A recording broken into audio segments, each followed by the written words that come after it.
Welcome, ladies and gentlemen, and people and comic book collectors of all ages. This is AussieVerse, and we are here to discuss a sort of an event, a reboot in DC history. So we are going to. It is Rebirth. So we'll dig deeper into this, why we're doing this in a minute. But first, we'll do a little bit of plugging. But first, I'll say good day to my co-host here, Ryan. How are you doing, Ryan? Pretty good. I've wanted to discuss this for a long time. I'm excited to be here. 100%. I mean, I'm interested in people's views because this is kind of where I started. I'm only a person that started in 2016, which is when Rebirth started, and I just got it hooked me. And but we'll discuss that soon. But anyway, first off, we'll just go into our plugin 400 subscriber giveaway. We're close there, so anybody just click and like and subscribe this, and we were going to give away $100 gift voucher. When we reach that 400, it's going to be an exciting time because we're getting numbers here, and this is quite exciting, and we're getting a lot of feedback, so this is good.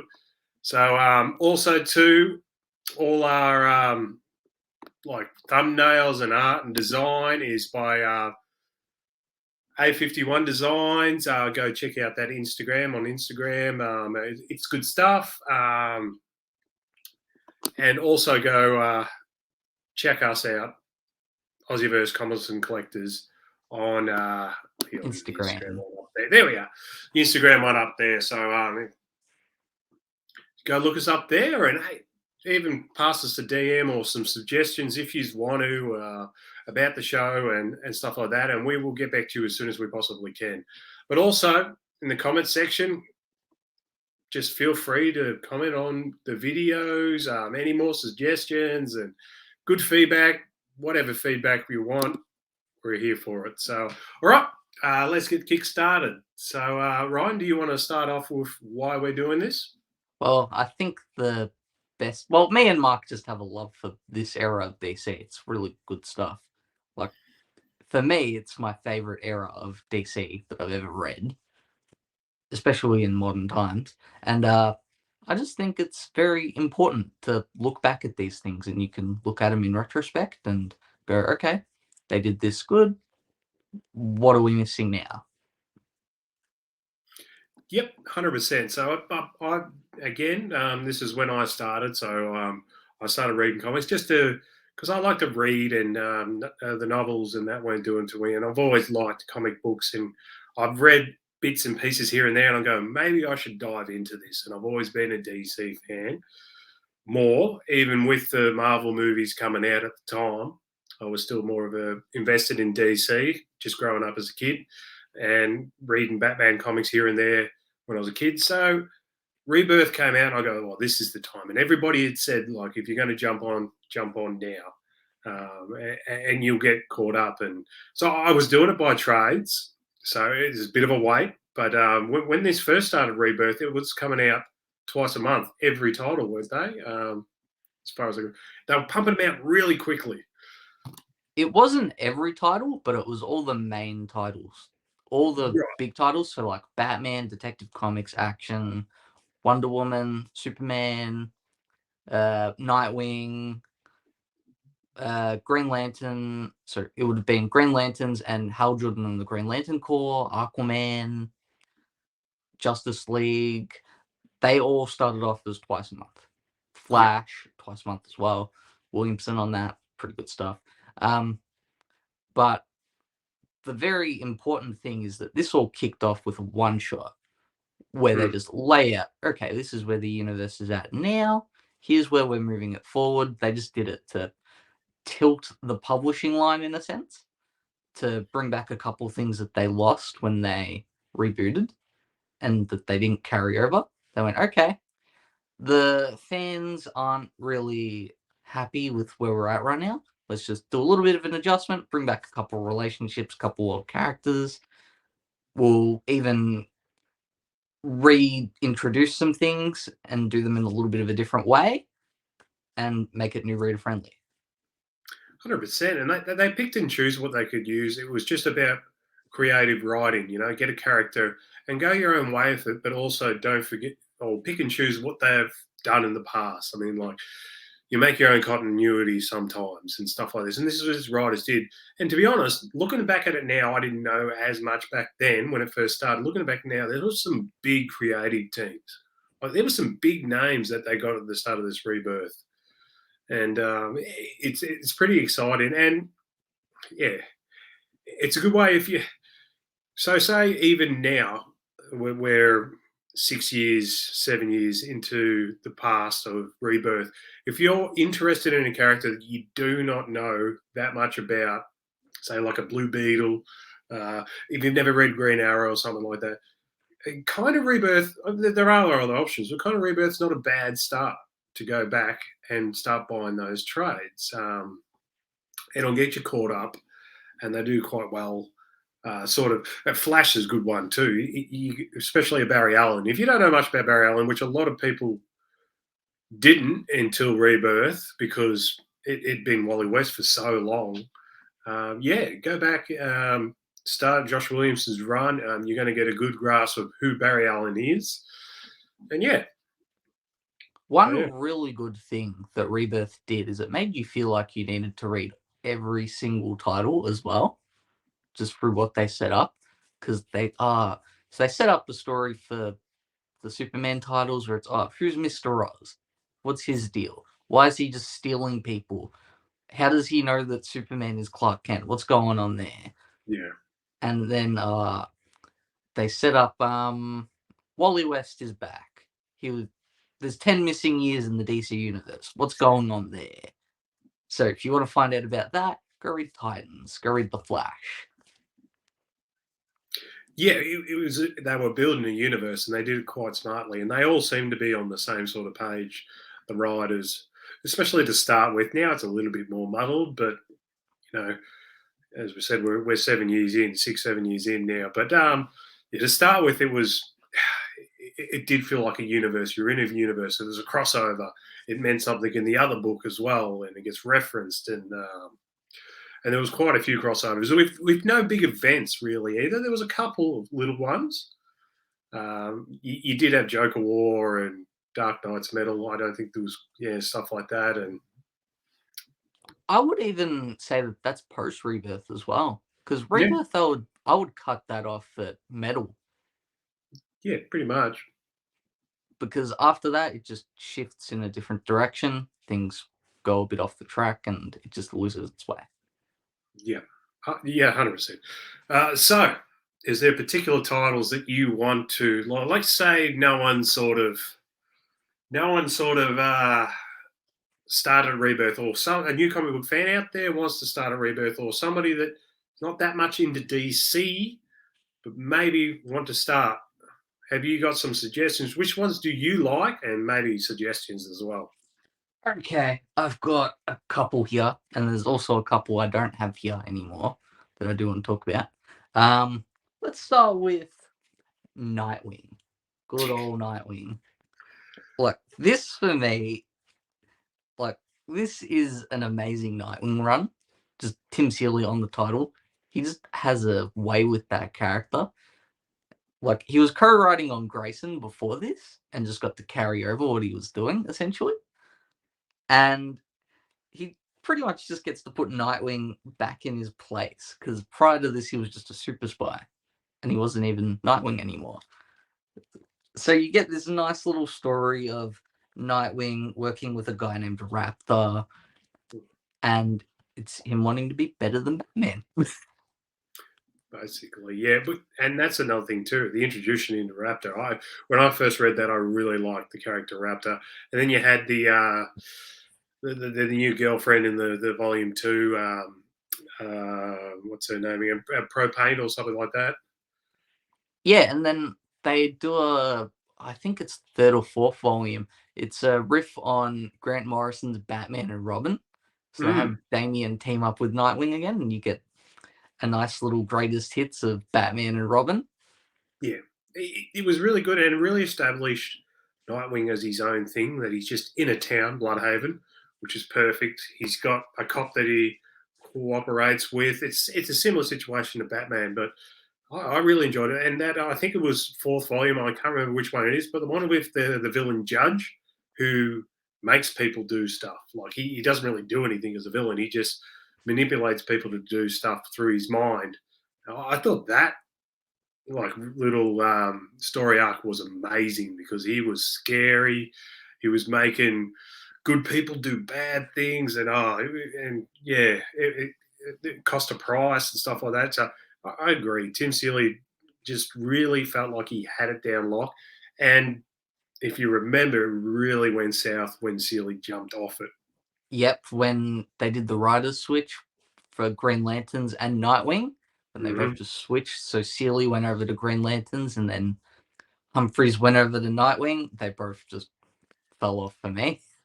Yeah, it really took a turn. Like he went like technical, like technology is fighting him, and then it's you got he got shot in the head, and then he can't remember who he is anymore. And it's like it wasn't bad, but it definitely like he going into Seeley's run, you got momentum, and it just felt great. And then this sort of stuff just threw you off. So yeah. Also, Agreed. this volume of Nightwing as well. So it actually did two really important things to readjust Nightwing as well for the fans. It returned him to Bloodhaven, which he hadn't actually been in Bloodhaven for a long time prior to this. Because in the New 52, they moved him to, I think it was Seattle or Chicago. And they gave him his blue costume back instead of the red one.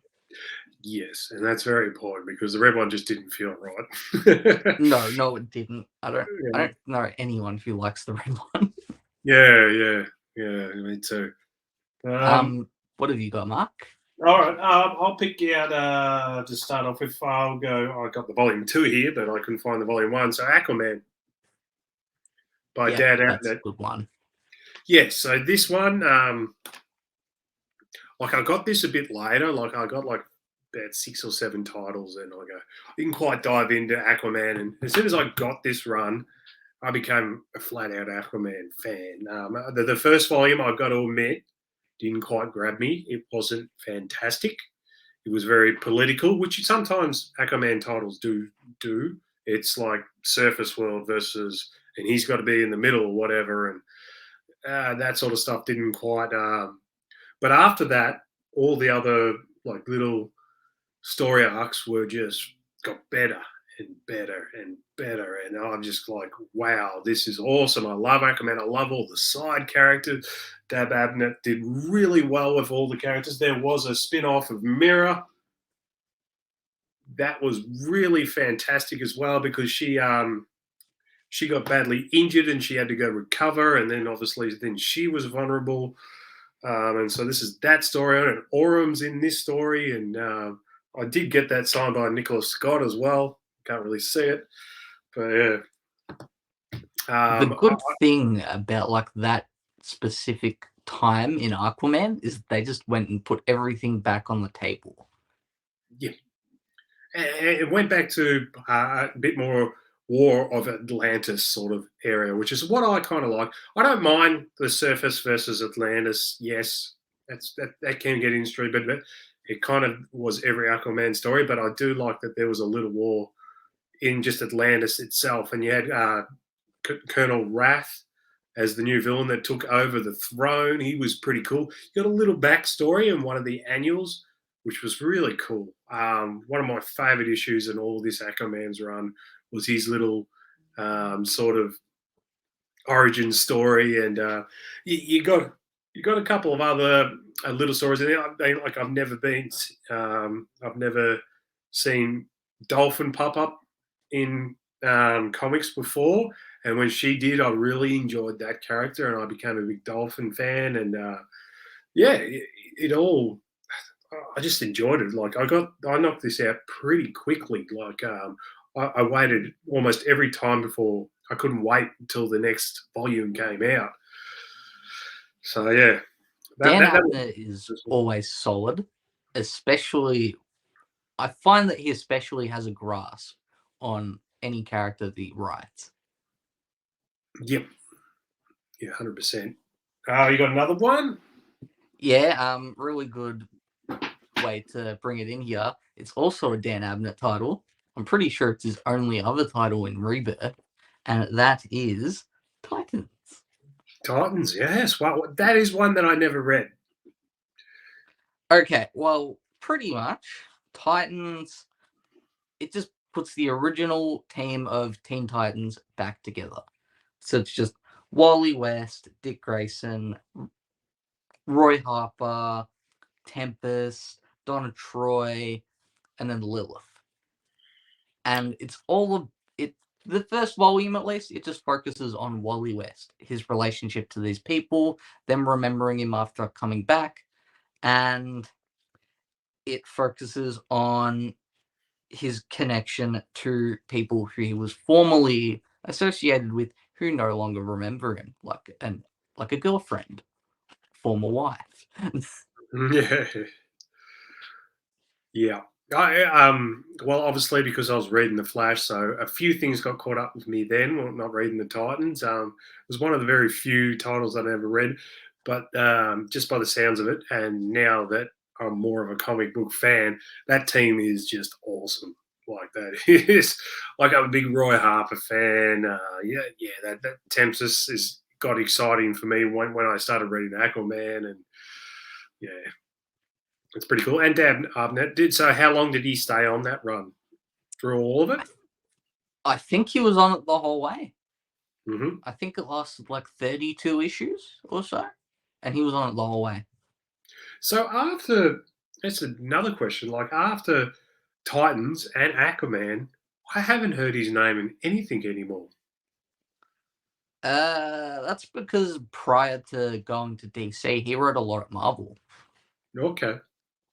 So Dan Abnett, he actually did like a really long run on cosmic titles. So he's got a Nova run and a Guardians run, and I think he's over at Valiant now.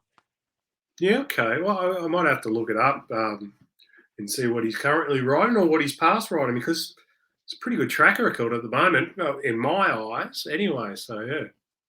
Do you have another title, Mark? Yes, yes. So obviously a big one. So Green Arrow, Benjamin Percy. This was fantastic. I do definitely recommend this. If you haven't read Green Arrow Rebirth, read it now. Like get these volumes. Even if you are a comic book fan and you haven't read this, like if you're a Marvel fan or if you're a DC fan and just never got around to read this because it's nice. It is good. Otto Schmidt, I do have to give a shout out to him. Fantastic artist. Wow. Like, this is one of the first titles that, it was really fun to read and like try to get a really good grasp of like what all these pictures are. He drew Green Arrow really good, but he's a good drawer as well. But the storyline was good. Like, it's nothing spectacular, but it was entertaining and it gave you a good insight of Oliver Queen and Black Canary. You had Merlin in there for a little bit, a couple of other villains, but you're mainly against the Ninth Circle. I'm trying to remember; it's been years. Yep, but brand new bad guy against. for the Rebirth era. Yes, so he goes up against them pretty much the whole time. So it's pretty cool. And there's one specific arc I remember of that Green Arrow run, and it's called Hard Traveling Heroes. And it's the one where each issue is just a different team up. Yep, yeah, because he teamed up with Flash, he's teamed up with Green Lantern, stuff like that, which I think Green Arrow and Green Lantern are just a great team up. So it was all fun, and I remember him teaming up with Superman, and then he teamed up with Wonder Woman. Yeah, you're right. So yeah, I wasn't buying monthly, so they were in the trades. Even better, that was one that was coming out twice a month as well. Yeah. So it was constantly keeping you on your toes, just reading it. And even better, it also went and restored the relationship between Green Arrow and Black Canary. Yes, it did, and it was quite important. And it sort of made him grow as a person.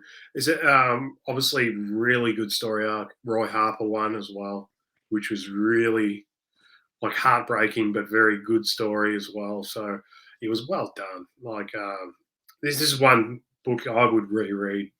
It was that good, just for the fun of it and the art. Again, I mean, like usually I'm a big writer fan, but sometimes the art does count, and this one just made it that much better. Agreed. Like, it just elevates it. It did indeed. You got another one? I do. I'm gonna go with. Yep, we'll go with that. Superman Action Comics. Yeah, good. I was glad you said it because I couldn't find that one. Okay, now Action Comics, it deals with the Daily Planet Metropolis side of things, whereas the actual Superman title that dealt with him being a parent to John and just teaching him lessons, which was also really good. But I always preferred Action to Superman personally, but Me they too. were both amazing. Now, Yep. the good thing about Action is that it's pretty much just the re-emergence of Superman and just bringing him back to how you know him, and just going, okay, Lex Luthor, so Superman is dead. The New 52 one, he is just gone. And then Superman's just watching the TV and he sees, oh yeah, Lex Luthor in the Superman suit. And he's like, nah, not okay. And then he's just like, nah, suiting up, got to deal with this. And then they fight Doomsday. Yeah. It was so action packed. That first volume, the one that you got there, it was just non-stop action. Like every issue was just them just punching Doomsday, sort of thing. But then you get a couple of really good sort of story arcs where I really like the one where all the villains team up and it's fronted by Cyborg Superman. And you got Metallo, you've got Eradicator, you got Mongol. They all team up, and it's just like, wow. It was heaven. It really was. It was Superman like against the best, pretty much, and it was you didn't know how he was going to get out of it. And yeah, and Dan Jurgens back on it, so that's action. Dan Jurgens was back on it, but yeah, I thought it was a very solid issue. And to be honest, I think it's volume 5. It's the Booster Gold one. Yeah, no. One of my favorite readings of all time. Like that was fun. Like I'm not going to say it's going to blow you out of the water of great storyline. It's just fun. So yeah. All right, it had me at Oz Effect because Oz Effect is just such a good story. Mm-hmm. And then when it did Booster Shot, it lost me. Yeah, great. Like this, it's made me read Superman like full time now. That action run, so and I haven't dropped it since, and I get a monthly now, and yeah, thanks to Dan Jurgens and that run, he's definitely done Goodbye Superman. Now that I've gone back and reread or read his old stuff, yeah, he definitely knows the character, but most of all, too, he knows the villains of what to challenge Superman with. So I thought that's pretty important too, because otherwise you're getting caught in the middle, then it kind of gets a bit boring because Superman can just win. But Dan Jurgens finds a way to make it interesting with the villains, in my opinion. Yeah, and he found like a really interesting way to just put Superman back to how he should be as well. Like he didn't do it all at once. He just did it step by step, very slowly. It's like, we've got 2 Lois Lanes here. One of them is dead and no one knows she's dead. Okay, we're just going to have Lois Lane just slip in there. There was a Clark Kent as well, and like he didn't have any superpowers. He was just Clark Kent, human.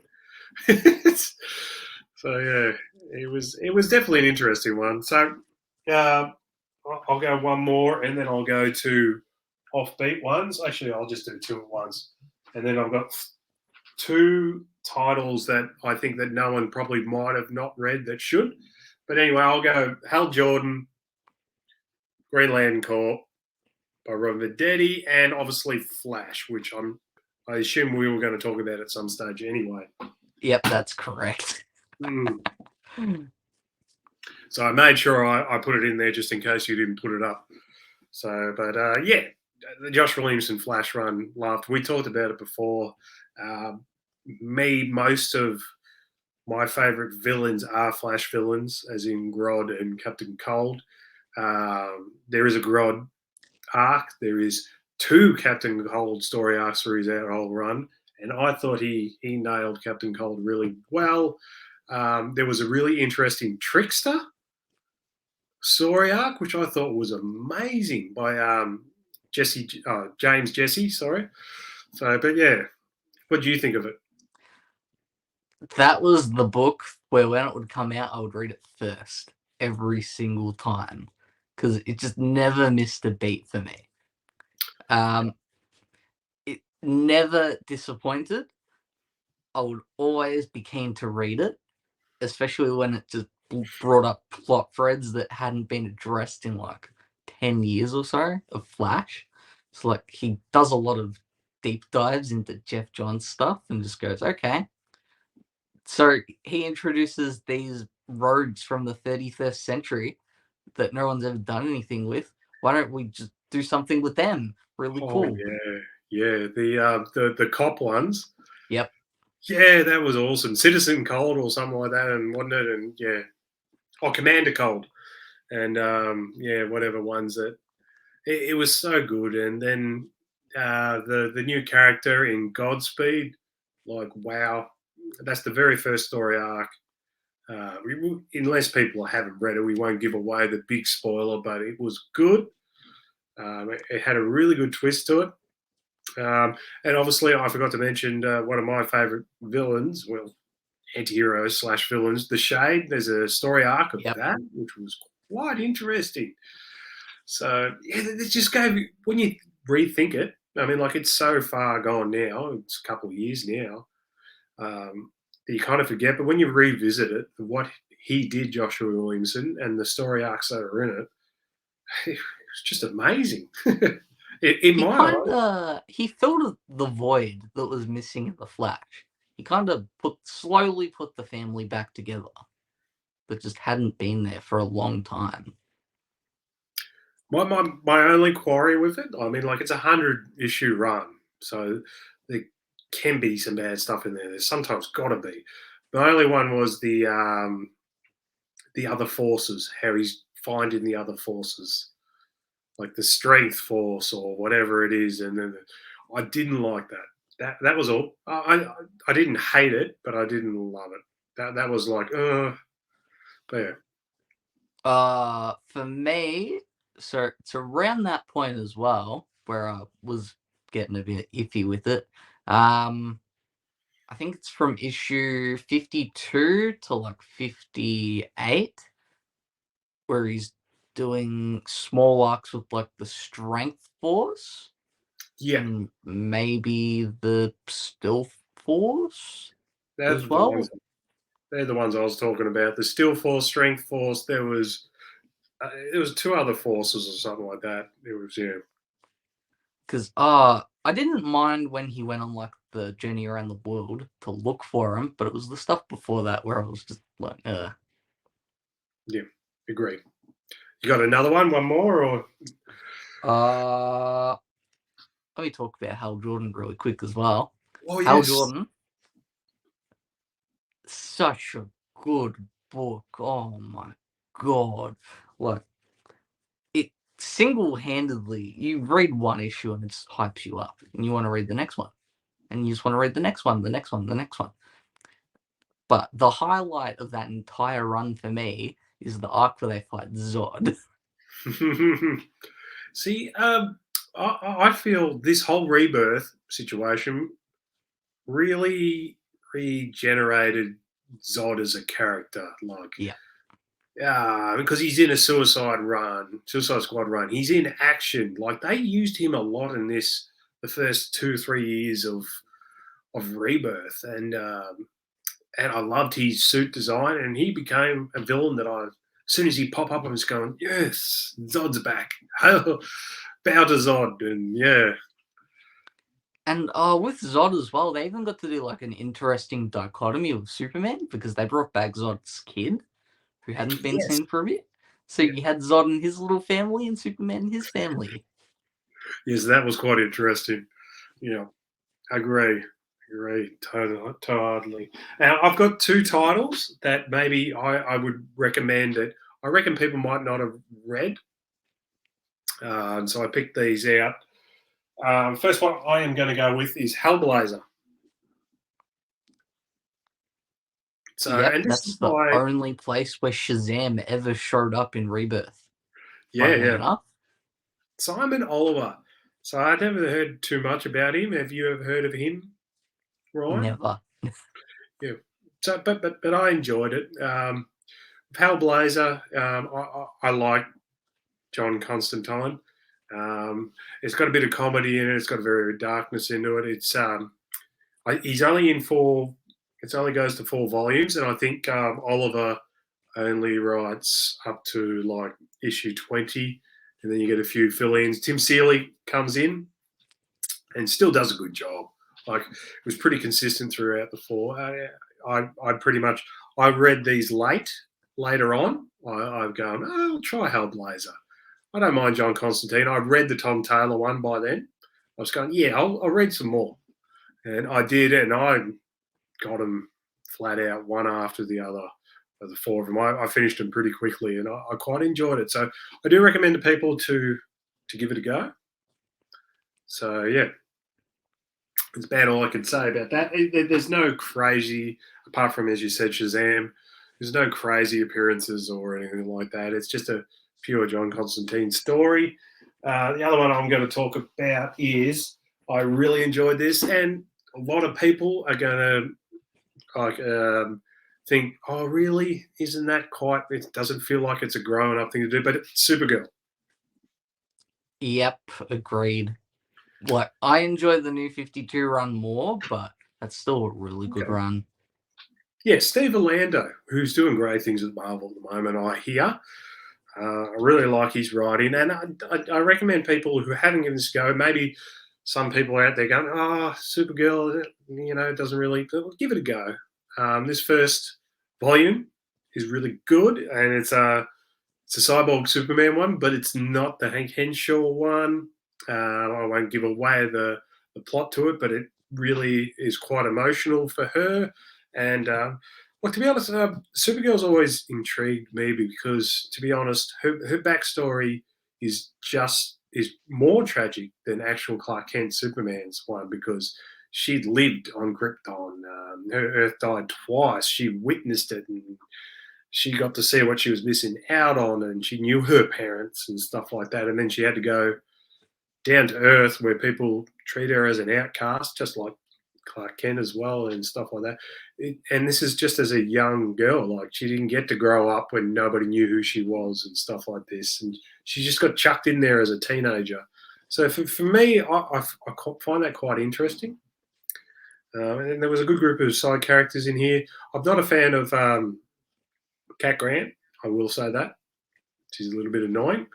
But I'll pick up Supergirl from here on out. And I did the Tom King version. I love the character. So, yeah. Your thoughts? Well, an important thing to remember with that Supergirl title at the time as well is that it came out during the season 2 of the TV show, I believe. Yep. Like around there. So it just came out at a time where they just wanted to align it with the TV show a lot. And so a lot of the supporting cast in that reflected into that book. Yeah. Yeah, I've figured that as well, especially with the Cat Grant thing. But yeah, like I don't mind her trying to find a new job and stuff like that. I feel they do that quite well. They transition that, and yeah, there's a few emotional moments, and I don't mind her Rogues Gallery. There is, I think it's volume 4. There is a team up with Batgirl. This is a really good volume as well. I quite enjoyed that. So yeah. Yeah, so that's. Do you have any more suggestions or anything out of the blue that you want to suggest? I've got 2. Yep. 2. They're the big 2 for me. They're the biggest 2 I'm going to talk about. So we've got I don't have it here, but Detective Comics by James Tynion. Yep. That was a issue turner for me. It would be, I believe that came out on the same week as The Flash and would be second that I'd read. Because it's just a Bat Family team-up book with a riveting plot, and it made me really like Tim Drake. Yep. Wasn't it a bit more of like Clayface as well? Like he revised him as a good guy and stuff like that. And yep, Clayface got a redemption arc. every single character in the book gets their own little arc as well. It's just centered around them. So, like, the first one is Tim Drake, then the second one is Stephanie Brown, then Cassandra Cain, then Azrael, and vice versa.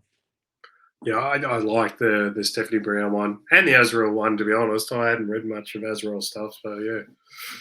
Yeah, the one where he gets the awesome updated Nightfall Batman suit. That's awesome. Yeah, it's real cool. Real cool. I do remember he was there the year of the villain one. Like, he went up against Mr. Freeze, and Mr. Freeze got Nora back. And turned out she was evil. So I do remember that run as well. So yeah, good call. I guess there's also, we can quickly discuss. I didn't know if you had that on your second one. On the other side was Tom King, Batman run. Quick thoughts on that? I hate that run. I was not a fan either. Nah. Even there was times I even dropped it for a while. Like, I kind of picked up the volumes, the ones that sounded interesting, and that was it. Like, and I stopped reading after the City of Bane and stuff like that. So, like, yeah, for me, a lot of the things that I don't like about his Batman run is just the repetition in his writing and his writing style for Batman. Yeah, it was very wordy, very narrated and stuff like that. So yeah, and certain things would just grate on me as well. Like, every time they would go bat, cat, I would just want to shove my head into a blender and go, "Oh, I don't want to read this anymore."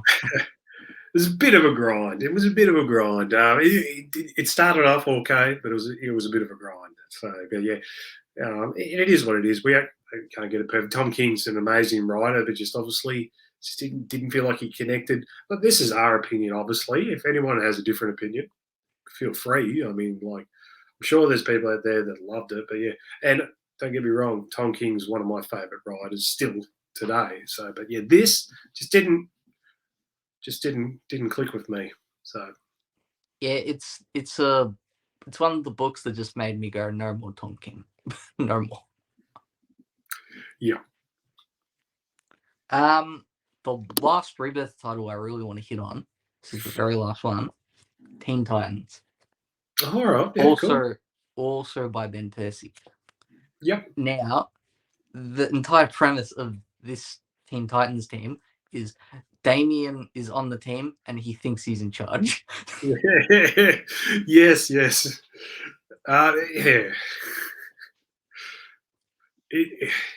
And Damien just spirals from here on in. This is a sort of a story arc that creates Damien as who he is today, and he's an interesting character. So yeah, God bless Percy again.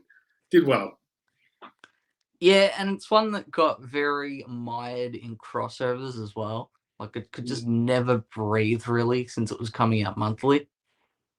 Yeah, great. Also, have to give him a bit of credit for getting to play with Jackson Hyde Aquaman, well, Aqualad as well. Yeah.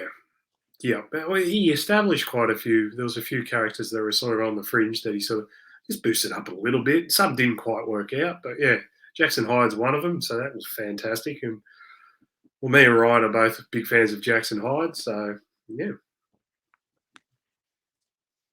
So yeah, that's very. I mean, like, we could talk about this for hours. Obviously, we can go through every title. If you feel like, drop in the comment section if you want us to go through more titles, we will. Like, there was titles I liked that were Batgirl and Birds of Prey. I can talk to you about that. We got other titles. Wonder Woman, Green Lantern. Yes. It's so good. All these types of books. There's plenty more. Cyborg, you got all these. Batwoman. Blue Beetle. Talk about Blue Beetle. But hey, if you want to, please drop down suggestions. Deathstroke too. I do have a few comments on Deathstroke. One day, if you want us to do it again. So yeah. So anyway, thanks for joining us. I will have a quick word from a sponsor and we'll wrap everything up. This show is sponsored. That didn't work very well. This show is sponsored by the Comx shop. Check out comx.cx for all things Comx and find out what Comx is all about. Then head over to comx.shop to pick up a variety of Australian comics from multiple creators and publishers, all for one flat postage rate. And don't forget to check out the Comx channel on YouTube. We hope you enjoy the show.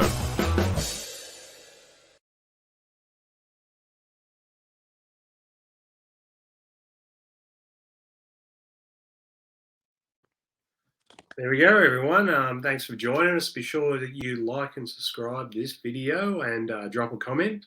Feel free to give any suggestions or comment on us or tell us we're right or wrong, or just general chit chat. We'll try to get back to you and everything like that. Anyway, let us know down in the comments as well if you want to see more stuff like this. Yes, definitely. Good idea, Ryan. Good idea. And we'll definitely come up with more content. We've got plenty more coming. And, you know, we love talking about comics, comic book movies. We're here for it. So, any last words, Ryan? What is AussieVerse? AussieVerse is for life.